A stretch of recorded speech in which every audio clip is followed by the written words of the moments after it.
Hello guys, कैसे हो आप सब। आज एक मैं न्यूज़ बताने जा रहा हूँ। ये काफ़ी खौफनाक और दर्दनाक ये न्यूज़ है। और जो ये कहानी है, जो ये सुन के काफ़ी जो लोग हैं वो सचेत रह गए, क्योंकि ये इतनी भयंकर टॉर्चर वाली जो स्टोरी है ये वो है, और ये एक रियल स्टोरी है। तो ये जो स्टोरी है ये काफ़ी खौफनाक और दर्दनाक है। ये सन 2008 की बात है, जब एक लड़की बहुत बीमार सी थी और काफ़ी पतली दुबली कमज़ोर सी, उसे हॉस्पिटल लाया गया। और डॉक्टरों ने जब जांच करी उसकी, तो उसकी जो बॉडी थी वो काफ़ी येलोइश कलर की थी, काफ़ी पीली पड़ चुकी थी वो। और जो उसकी हड्डियां थी वो भी काफ़ी कमज़ोर थी कि जरा सा अगर जोर लगाते तो हो सकता था उसके हाथ पैर में फ्रैक्चर पड़ जाते। तो ये जब डॉक्टर ने देखा तो ये इनको बोला कि ये क्रिटिकल केस है, और उन्होंने ये बताया कि इसकी जो कंडीशन है वो काफ़ी डेलिकेट है। हो सकता है कि हम इसको बचा ना पाए, लेकिन हम ये पूरी कोशिश करेंगे इसको बचाने की। जो ये न्यूज़ है वो ऑस्ट्रिया की है, और उस लड़की का जो इलाज चल रहा था उसका जो आइडेंटिफिकेशन जो डॉक्टर ने टेस्ट किया तो देखा कंप्यूटर पे कि ना इसकी कोई डेट ऑफ बर्थ है, ना इसका कोई मेडिकल रिपोर्ट है, ना इसकी कोई आईडी है। मतलब ये कभी पैदा ही नहीं हुई और ये अचानक से यहाँ पे आ गई। तो ये लोग देख के बहुत हैरान हुए कि ऐसा पहली बार हुआ है कि कोई जना बिना आईडी प्रूफ और बिना मेडिकल रिपोर्ट्स के यहाँ पर आ गया हो। ना उसका जो पास्ट रिपोर्ट है ना फ्यूचर रिपोर्ट्स है। इससे ये पता पड़ा कि भाई ये या तो इनलीगल तरीके से आई होगी, या फिर ये छुपाई गई, या फिर किडनैप हुई होगी। तो इसलिए उन्होंने डॉक्टर्स ने पुलिस को इन्फॉर्म किया, और पुलिस जब तक आई तब तक डॉक्टर्स ने सारी बात बताई कि ये लड़की हमको ऐसे मिली थी। तो पुलिस ने इनसे पूछा कि इसके साथ कौन आया था। तो एक बूढ़ा सा व्यक्ति वहाँ पे खड़ा हुआ था, और जब पुलिस ने उससे पूछताछ करी तो उसने बताया कि ये मेरी पोती है और मेरी बेटी इसको पाल नहीं सकती, उसने इसको छोड़ दिया, और इसका इलाज कराने के लिए उसके पास पैसे नहीं थे, इसलिए मुझे उसने दे दिया। और ये उसने चिट्ठी में लिखा। तो चिट्ठी में लिख के उसने मुझे दिया और कहा कि भाई मैं इसका इलाज नहीं कर सकती, आप इसका इलाज करवा दीजिए, क्योंकि मेरे पास पैसे नहीं है। इस कारण से मैंने इसको हॉस्पिटल में लाया और इसका इलाज करवाया। जब पुलिस ने ये कहानी सुनी तो पुलिस को थोड़ा शक हुआ, लेकिन उस लड़की की बहुत हालत ख़राब थी, तो उन्होंने मेडिकल ट्रीटमेंट को ही फर्स्ट माना और उसका इलाज जल्दी से जल्दी कराने की कोशिश करी। लेकिन पुलिस ये भी जानना चाहती थी कि उसकी माँ कहाँ है, जो इतने सालों से गायब थी। और ये लगभग 24 साल से इसकी माँ घर पे नहीं आई थी, और इसके पिता को इन्होंने चिट्ठी दे दी थी 24 साल पहले कि भाई मैं ये घर छोड़ के जा रही हूँ और मैं यहाँ कभी नहीं आना चाहती। और पुलिस से जब इन्होंने कंप्लेन लिखाई तो पुलिस ने भी थोड़े दिन चेक करा, और उसके बाद पुलिस ने खोजबीन करना छोड़ दिया उसकी बेटी का। जो पिता है उसका नाम जोसेफ है, और जो बेटी है उसका नाम एलिजाबेथ है। तो जो जोसेफ है वो अपनी बेटी के साथ और अपनी वाइफ के साथ रहता था, और एलिजाबेथ अपने पापा से हमेशा आर्ग्यूमेंट करती रहती थी। कभी उनकी आपस में कभी बहसबाजी हो जाती थी, कभी वो आपस में किसी बात के लिए लड़ लेते थे। तो बाप और बेटी में थोड़ी अनबन चलती रहती थी। तो जब एलिजाबेथ 18 साल की हुई तो इसके पिताजी ने उसकी गुमशुदगी की रिपोर्ट दर्ज कराई। और गुमशुदगी की रिपोर्ट जब दर्ज कराई तो पुलिस भी हैरान होगी कि ये रोज़ घर से आती थी, घर से जाती थी, ना इसका कोई ऐसा दोस्त था, ना इसका कोई ऐसा अनजान आदमी से कांटेक्ट था। तो ये अचानक चली कैसे गई। लेकिन बहुत खोजबीन करने के बाद पुलिस भी हाथ पे हाथ धर के बैठ गई कि ये हमसे नहीं हो पाया ये केस सॉल्व। और इतने सालों से वो गायब होने के बाद जब उसकी बेटी का जो इलाज है वो कराने आया एलिजाबेथ का पिता जोसेफ, तो पुलिस वालों को शक हुआ कि इतने सालों से तो यहाँ नहीं थी, और इसका मेडिकल रिपोर्ट भी नहीं है, ना इसकी आइडेंटिटी प्रूफ है, तो ये आखिर इतने साल तक गई कहाँ। तो उसके जो पिता थे उसको पूछताछ के लिए पुलिस स्टेशन बुलाया गया, और उससे काफ़ी पूछताछ भी करी गई, लेकिन उसके पिता ने कोई जवाब नहीं दिया।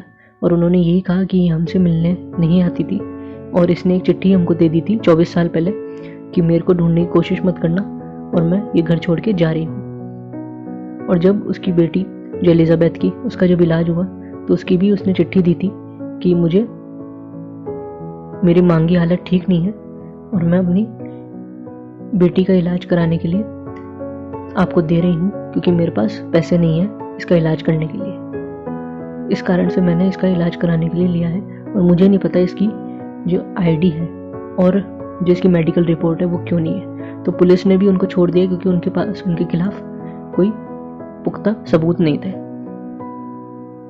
लेकिन जब जोसेफ पे पुलिस वालों ने प्रेशर डाला कि भाई आपको अपनी बेटी को तो लेके आना ही पड़ेगा, नहीं तो हम इसका प्रॉपर इलाज नहीं कर पाएंगे, क्योंकि इसकी जो कंडीशन है वो बहुत क्रिटिकल है। इसके जो हाथ पैर है वो भी काफ़ी कमज़ोर है और इसकी जो बॉडी है वो पूरी पीली पड़ चुकी है, पूरी येलोइश कलर की हो गई है। तो जोसेफ उनकी बात मानता है और अपनी जो बेटी है वो उसके साथ लेके आता है। अब जब पुलिस वालों को हुआ शक कि भाई अपनी बेटी को कैसे साथ लेके आ रहा है, और ये तो कहता था कि मैं इसको 24 साल से नहीं मिला, तो इसकी बेटी इसके साथ आ कैसे रही है। और जो एलिजाबेथ जब आई हॉस्पिटल में तो उसके कंधे झुके हुए थे और काफ़ी वो कमज़ोर दिखाई दे रही थी।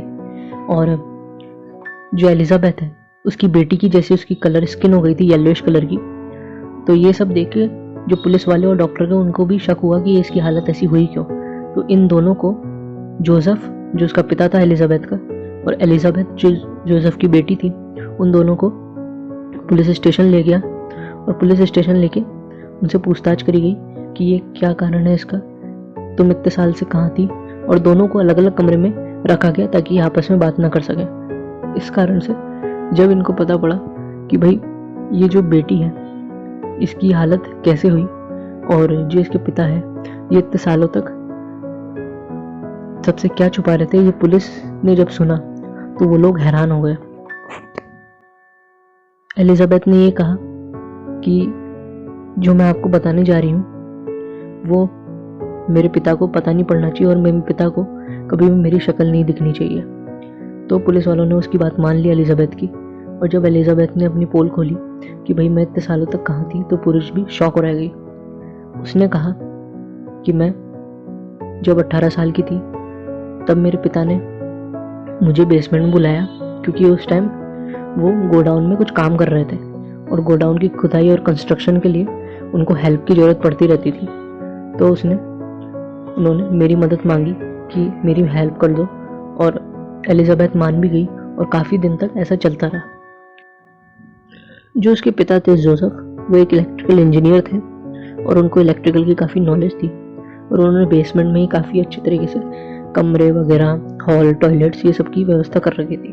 तो जब एलिजाबेथ नीचे आई और उसका सारा काम हो गया और उन्होंने अपने पिताजी से काफ़ी हद तक हेल्प कर दी, तो पिता ने उसको पीछे से धक्का दिया और उसको वहीं बंद कर दिया और एक पैटर्न टाइप लॉक लगा रखा था वहाँ पे गेट पे, ताकि वो बाहर ना निकल सके। और जो उसका जो पासवर्ड था वो सिर्फ जोसेफ को ही पता था और कोई भी उसका पासवर्ड नहीं जानता था। और इसकी जो दीवारें थी वो इतनी मोटी थी कि जो अंदर की आवाज़ है वो ऊपर नहीं जा पाती थी और घर वालों को कुछ भी सुनाई नहीं देता था। तो शुरू के जो 5 साल थे वो एलिजाबेथ ने अकेले ही गुजारे और अकेले ही गुजार कर उसने अकेलेपन में रही और अकेलापन उसको खाने लगा। और जब वो पूरे अपने पिता के कंट्रोल में आ गई जोसेफ के, तो उनने उसके साथ काफ़ी गलत व्यवहार किया, उसको मारते पीटते थे, मोलेस्टेशन करते थे, ताकि वो अपनी जो भड़ास है, जो पहले जब उससे आर्ग्यूमेंट करती थी, वो निकालते थे अपने बेटी के साथ। इन्हीं सब चक्करों में काफ़ी साल तक ये चलता रहा और इन्हीं सब काफ़ी साल में एलिजाबेथ है वो प्रेग्नेंट हो गई और उसके प्रेगनेंसी में उसके पिता का ही हाथ था जो जोसेफ था।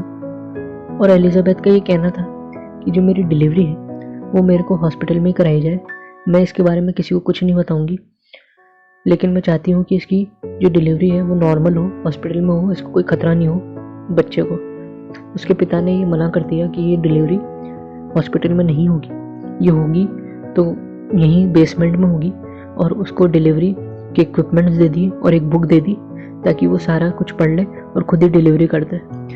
इन सब के कारण उसने अकेली एलिजाबेथ ने बच्चे को जन्म भी दिया और जो सिजर था उससे नली को काटा ताकि जो बच्चा है, तो ऐसे उसने पहले बच्चे को जन्म दिया। ऐसे ही समय बीतता गया और उसके 5 बच्चे और हुए, जिसमें से एक बच्चा उसका वहीं पे दम तोड़ गया था क्योंकि उसको सांस की तकलीफ थी और वहाँ पे इलाज ना मिलने की वजह से उसने वहीं दम तोड़ दिया।